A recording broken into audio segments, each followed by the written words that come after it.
due to noise. Happened where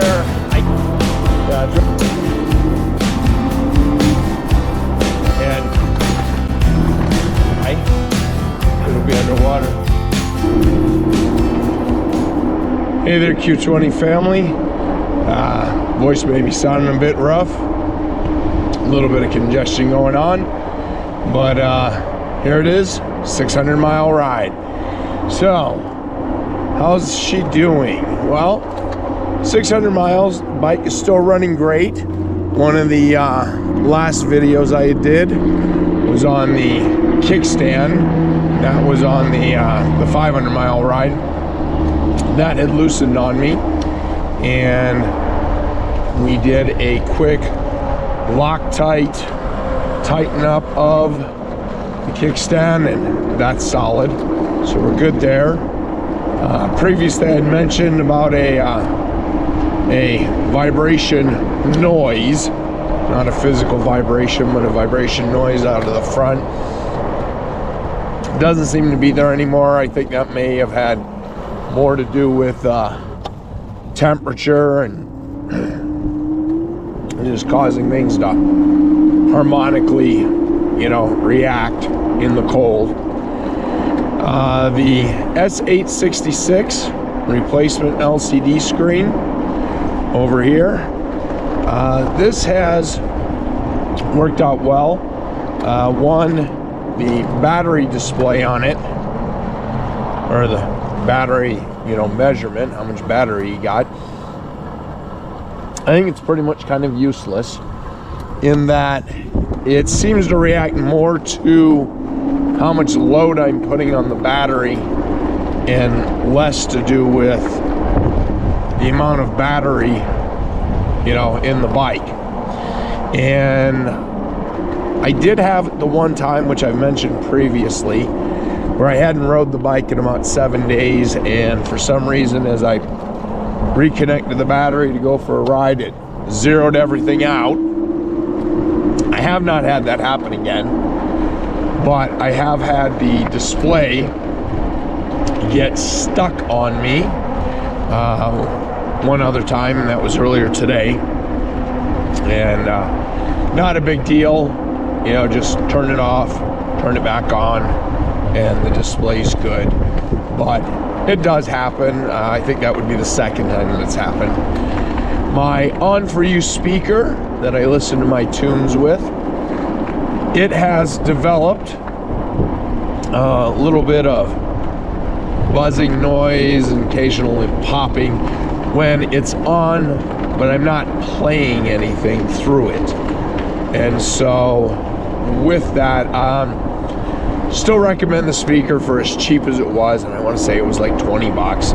And like I said, I don't notice any of those problems when the music's playing. It's just when I start it up, I'll initially hear that until I have the tunes coming out of the speaker. My Cage Rocket, I hope I have that right since I tend to keep reversing that. My Cage Rocket down below, which has all my tool storage, working very well. Does make a bit more rattle noise in the cold of winter as I'm bouncing along, but nothing too bad. And since I am going to keep that Cage Rocket in there, and it's not going anywhere, and you can't really remove it anyway, what I'm thinking of doing is looking at maybe somehow securing it in place more, so that way I can minimize some of that rattling and bounce there. The bike itself, everything's working great. I don't have any complaints. I don't have any problems with anything with the bike. And I do like having my two mirrors added on. The left mirror is really the only one that I use because I stay along the right-hand side of the road. I really don't stay out in the traffic. But in doing the video of mounting the mirrors, I mounted that right one. I left it on there. I am thinking about taking it off though, just for the purpose of getting it out of the way. when I ride, I have to pass through these different turnstile gates, and having it on top or having it mounted just makes me a little bit wider between the width of the handlebars and width of the mirrors being there, that it can be a little cumbersome getting through the turnstiles. So I'm thinking about taking that right mirror back off. But again, as to the bike, performing flawlessly, haven't had a problem. Now again, that's one person's experience. I would point out that in my time of ownership and being a member of the International Q20 Pro Forum, link it below, but I have seen two people that have had problems with their planetary gears in the rear motor, which can be replaced, and it looks to be kind of a do-it-yourself job, not that difficult, but I have seen that happen twice. Can't say as to how that happened, if it was manufacturer issue or maybe how the people were riding it. I don't know, but I just want to throw it out there because a lot of times when people are looking at these videos, you know, they're trying to take it into consideration. Do they want to purchase the bike? So, to my knowledge so far, the LCD display issue was a problem.